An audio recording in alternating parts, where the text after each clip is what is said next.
Allow me to make my intentions clear. Jedi. We are here to help resolve the situation. Corruption like yours must be eradicated. I wonder if any meaningful change will come of this. Is that why you took action into your own hands? Your actions saved many lives today. You're a much wiser man than I, Qui-Gon Jinn. Thanks to your teachings.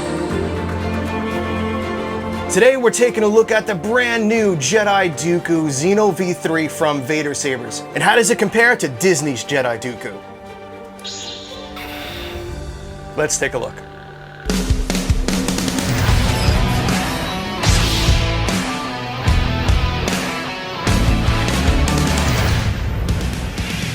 What's up, everybody? Welcome back to the Collector's Outpost. I am John. So today we're finally taking a look at the Jedi Dooku lightsaber. Now, there was another version that recently also came out, and it had like some black shroud on it, a couple black pieces on it, and I kind of wanted to hold off because I knew someone was going to put out a little bit more of an accurate version of this, and this is what this is. This is the Xeno V3 from Vader Sabers. So we first see this lightsaber in Tales of a Jedi, and I gotta say, that's probably one of the best shows that they've put out so far.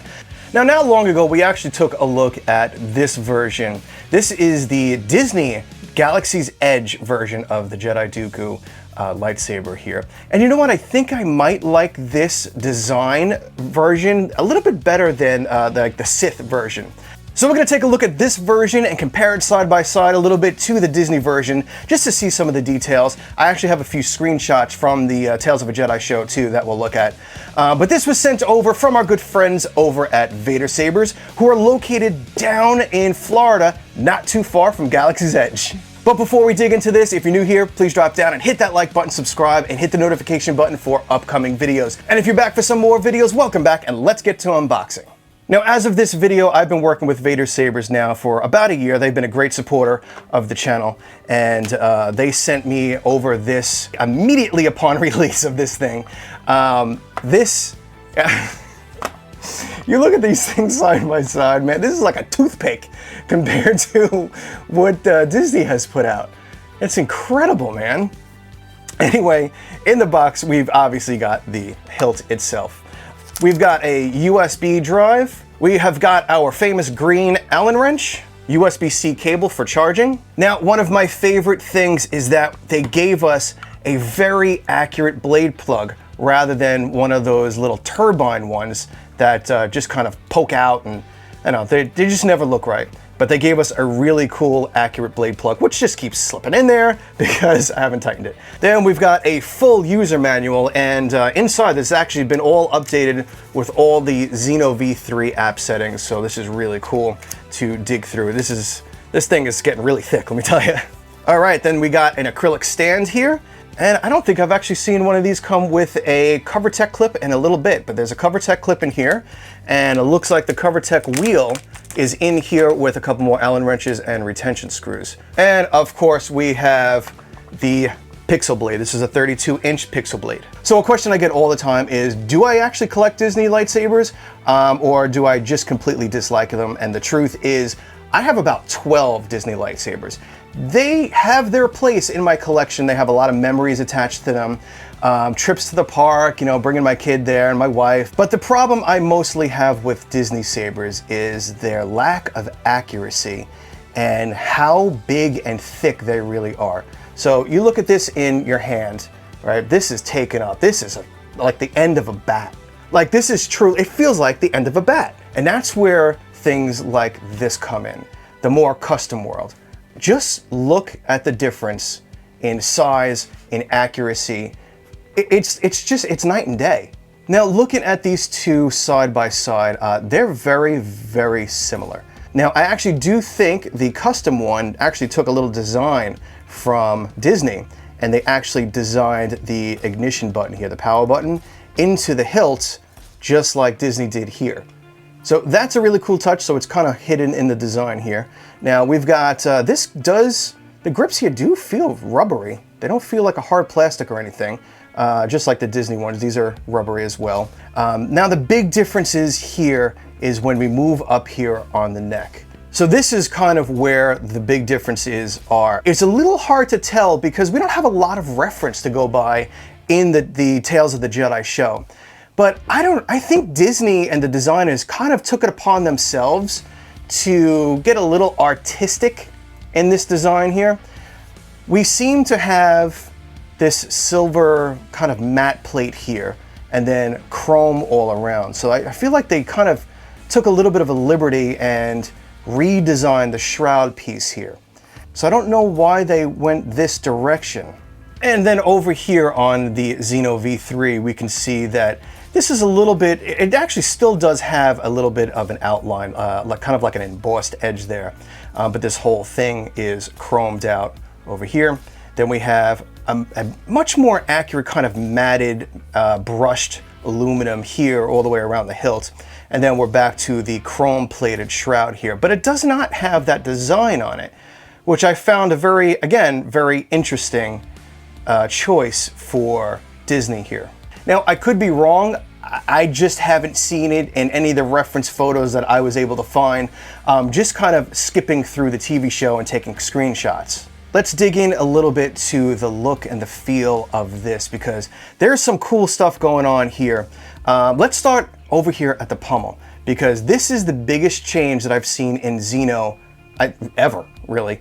So down here, we actually have a kill switch and our USB-C port right there. Now I gotta admit the kill switch is such a welcomed feature and I do hope that they figure out a way of putting kill switches on more of the Sabers. I mean, we've got tons of removable chassis now, so I'm sure they can find a way of incorporating kill switches on more of those. Now I wouldn't call this a removable chassis, but it's more of a removable capsule. It seems that they have the speaker designed right into here, sideways. And on the inside, we do have hidden vents, and they are right under here. All right, so here's a simple way of me showing you where the actual vents are. I'm gonna hold an LED up right up against the sides here, and you should be able to see the light coming right through the sound vents here. So they hid the sound vents really, really well. And if you open up from the center, you could see the connection pins to the PCB over here, which will connect to your blade over here. And then to access your battery and your SD card, you're just going to pop the removable chassis out. And right here is your 18650 battery, and on your other side is your SD card. Now, the one thing that you're probably gonna notice here, let me see if I can put it in my hand so you can see it a little bit better, that the bottom here is on a little bit of an angle, which will match the angle here. So you're gonna wanna put that back in with that angle facing the same exact way. Now, if you look at some of the screenshots I have, just with his hand up just like this, about to swing the saber, you could see that this really feels way more of an accurate size and feel to what Dooku's saber is supposed to feel like, unlike the monstrosity that Disney put out over here. Again, I'm not trying to bash Disney, but come on, guys, come on. It's Battle of the Blades. We've got Disney over here, we've got Vader sabers, Xeno Pixel over here.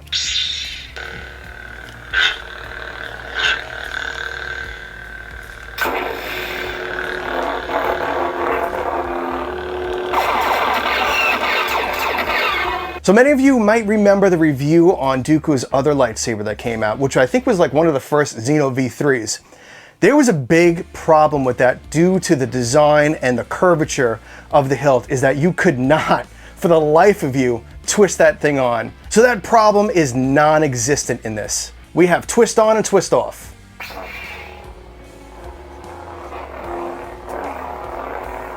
Smooth swing.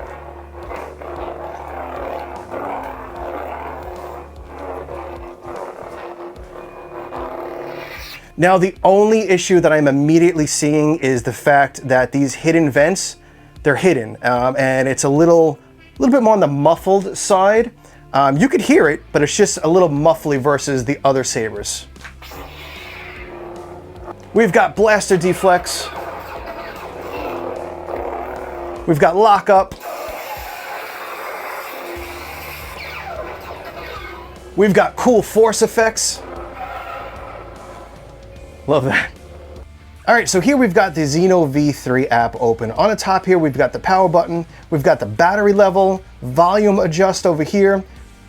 We've got all the different fonts that you can flip through.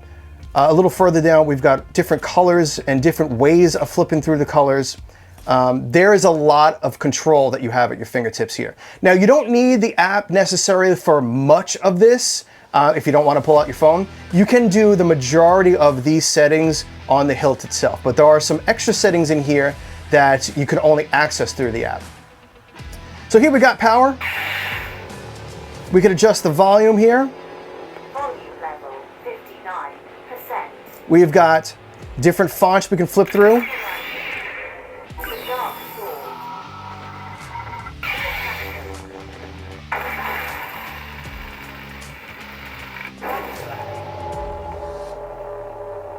And move this down a little bit so we can see the blade a little bit more. And we've got all the really cool things here. We've got lockup effects.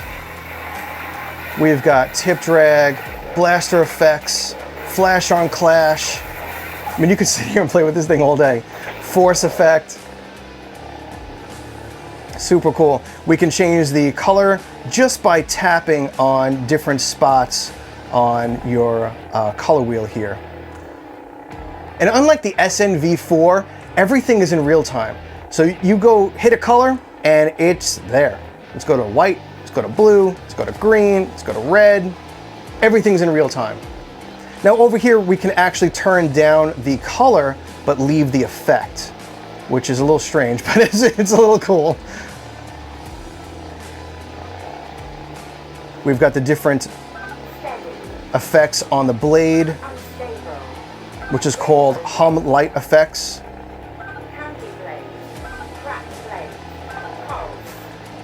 So it's really cool that you have a ton of different selections here to fiddle around with and a few different versions of each. Then we got another page over here, which you can now set your blade length. Let me show you a little bit better over here.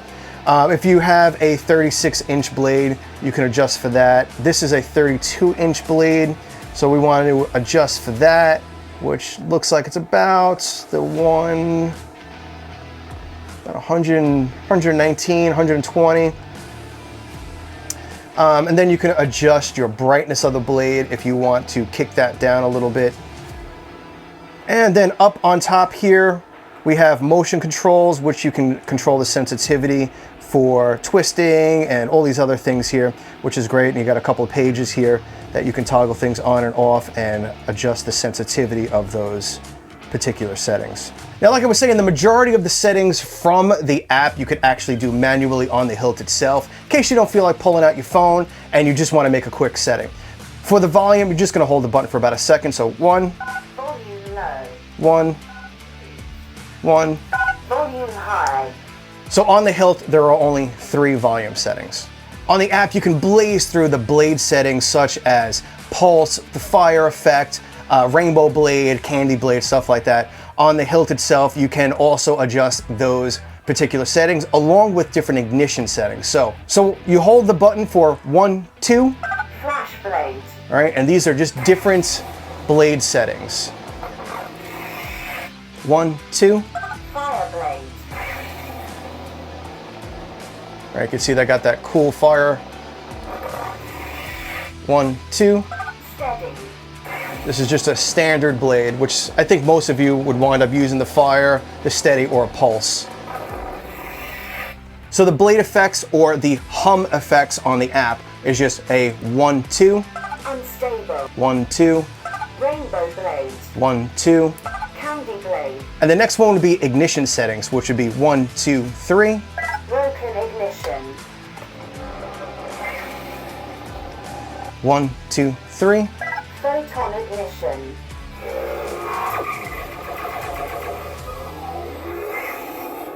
1, 2, 3. Stack ignition. So you do have to learn timing if you want to adjust everything on the hilt itself, because it's about 2 counts for this, 3 counts for that, 1 count for this. And then if you hold it for 4 counts, 1, 2, 3, 4, For learner. it will automatically swap your sound font. Now that will go in one direction. If you hold it upside down and give a twist, The second. it will go back in the other direction. So if you miss one going one way, go right back the other way. Let's jump over to Vader Sabers to get a few more details for you. All right, here we are. This one's called Dooku's Journey 2, Jedi Dooku inspired. So we're looking at the Xeno, and I actually have a 32-inch blade here, and we're looking at $4.99. And down further, we've got Gesture Controls, 30+ fonts, which we saw that on the app, and your typical 18650 battery, and everything that's included in here. So yeah, this is coming in at about double what the Disney is coming in at. Disney falls somewhere around with the blade. The blade, I believe, is like 55 bucks. The hilt was 159, plus your taxes and stuff like that, plus your trip to Disney, you know, whatever that happens to be. And this is coming in at $4.99. But keep in mind, yes, it's about double the price, but it's doing 10 times what the Disney Saber is doing. And you could also run this off of a mobile app controlling everything on there. This does so much and is totally worth the extra, what, $200 more if you could pull it off. Now, if you're just getting into lightsabers, there is truly no comparison versus anything like a Xeno, Profi, Golden Harvest, SN Pixel versus what Disney is putting out. Disney's thing, yes, is way more budget friendly, but this is for the lightsaber lovers. All right, that is it, my friends. That is the Jedi Dooku lightsaber from Vader Sabers. This is the Xeno V3. I'll put a direct link and discount code for you down in the description. Drop on down into the comments. Let me know what you think of the brand new Xeno V3 Jedi Dooku. And while you're down in the comments, don't forget to hit that like button, subscribe, and hit the notification button. It's all gonna help this channel grow. Thank you guys so much. I will see you all on the next video. Be safe and kind out there in the world. See ya.